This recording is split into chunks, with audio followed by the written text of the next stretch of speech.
welcome to today's video. Today we will get started with microcontrollers, specifically the Uno R3 board, which is one of the best places to begin. It is beginner friendly, it is versatile, and it's also affordable.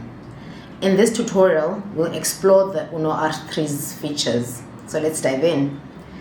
The Uno R3 is a microcontroller board based on the 80 Mega 328P circuit diagram.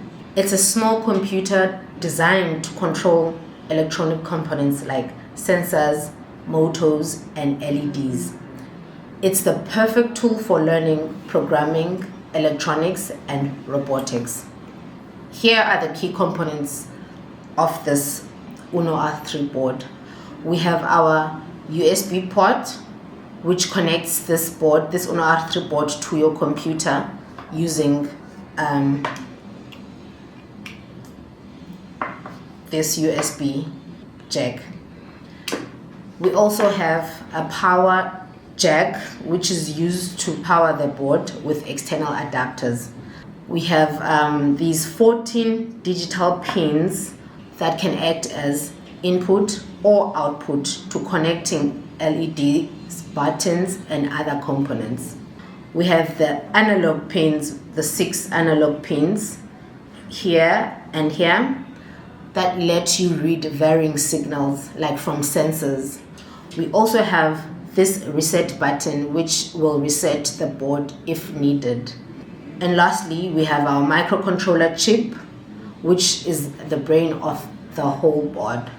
So to use the Uno R3, you will need 3 things. You will need the board itself, you also need a USB cable, and the Arduino IDE installed on your computer.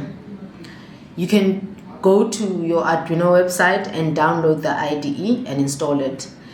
It is free and works on Windows, Mac, and Linux. Once the IDE is installed, you can connect the Uno R3 to your computer using the USB cable. The power LED will light up, indicating the board is on.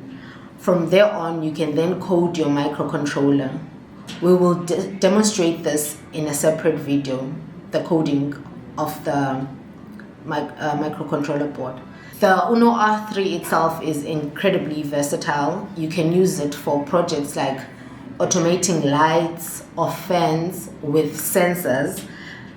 You can use it building a simple robot.